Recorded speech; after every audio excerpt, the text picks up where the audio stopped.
let's talk about emotions today because we've got lots of emotions swirling around, and it's okay. It's perfectly normal. That's a reaction to what happens in our world. But what we do with our emotions, what we do next, that's under our control. And so having a plan for that is a great way to go forward when we're in such a time of uncertainty right now.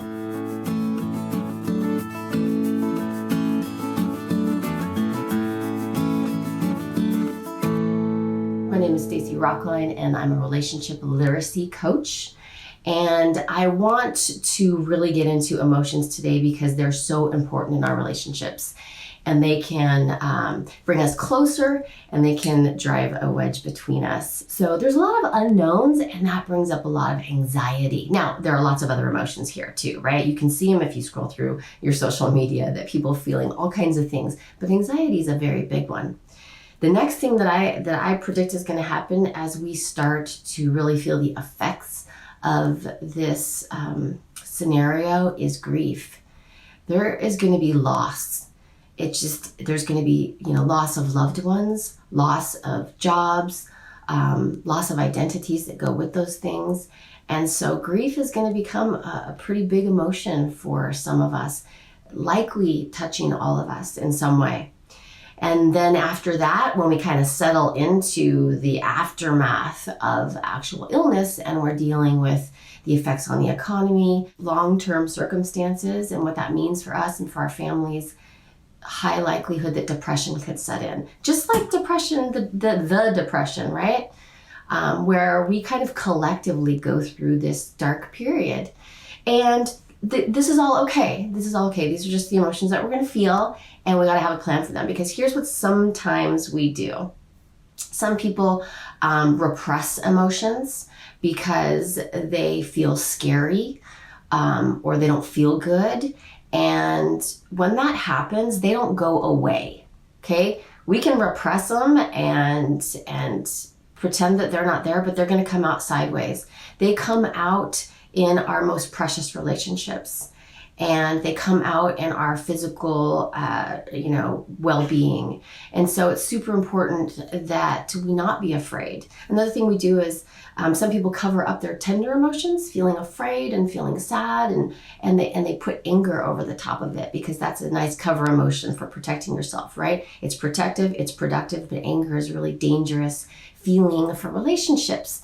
So it's important for us to allow them to arise and to feel them and to not be afraid, because here's the thing, your emotions won't kill you. They won't. They are just something that we are blessed with as humans, as part of our humanity, and they will pass if we allow them to. If we allow them to arise and we let them run their course.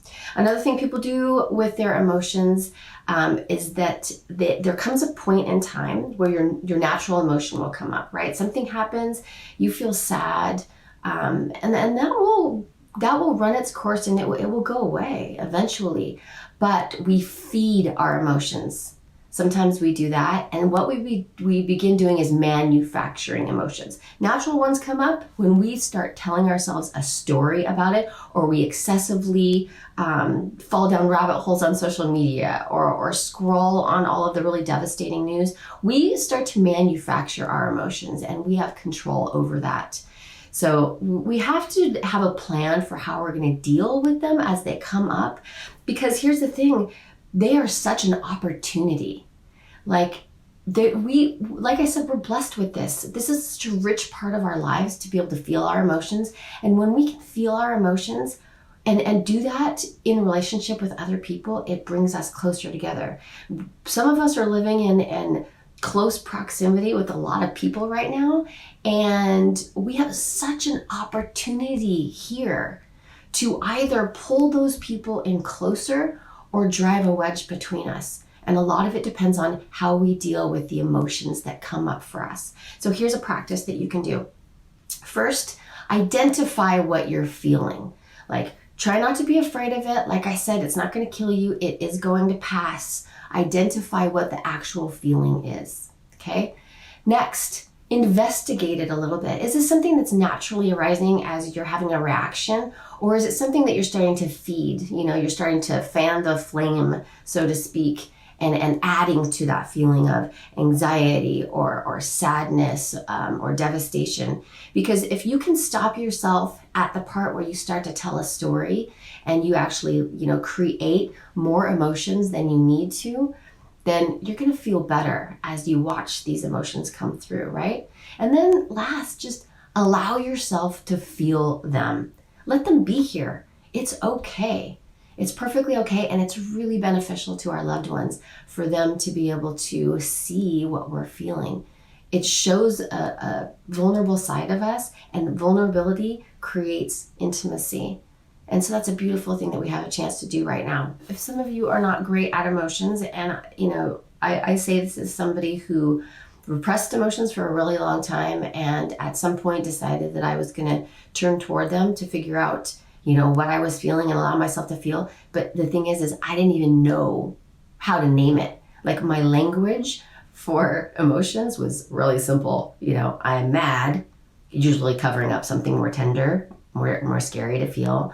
I'm excited, and I'm sad. Like, that was the gamut of my emotions. Some of us don't know how to talk about it because, like, we're young. Children don't know how to talk about them if they haven't been educated. Lots of adults are running around without this language also, right? This is why if there's someone in your life who's just angry, you ask them what's wrong, they're like, I'm mad, I'm frustrated, I'm irritated. Well, underneath there, probably they're feeling something else, but they don't know how to describe it. So you can pick up this feel wheel. This is just a wheel of emotions. I will leave the link here. Print this out, print this out and put this on the refrigerator in your house so everybody around you has a way to talk about how they're feeling, because these are challenging times. This is a really unique period in history. It's going to be written about forever, and we're all going to remember how we experienced it. And I want you to remember it as a time when you got closer to the people that you love. That really, as hard as the situation was, that it had the benefit of bringing you in closer to your people. So print this out, hang it on the refrigerator, and start talking about your emotions in your world, with your children, with your spouse, your partner, with the people in your life, so that you guys can get to know each other better during this time, support each other more. Allow yourselves to feel those feelings. Know that they will pass and it will be okay. And enhance your relationships. So I will leave the link here. It is at go.stacyrocklein.com/feelwheel. I will put that also in the description. I forgot. And don't be afraid, my friends. This is a time, and be afraid, Fear is okay. When it comes, it will pass. Try not to feed it. Everything will run its course emotion-wise, and you're perfectly equipped for this. This is part of your humanity. You can do this. So go grab your feel wheel, start talking about your feelings with your people, and sending you lots of love and lightness today. Mwah.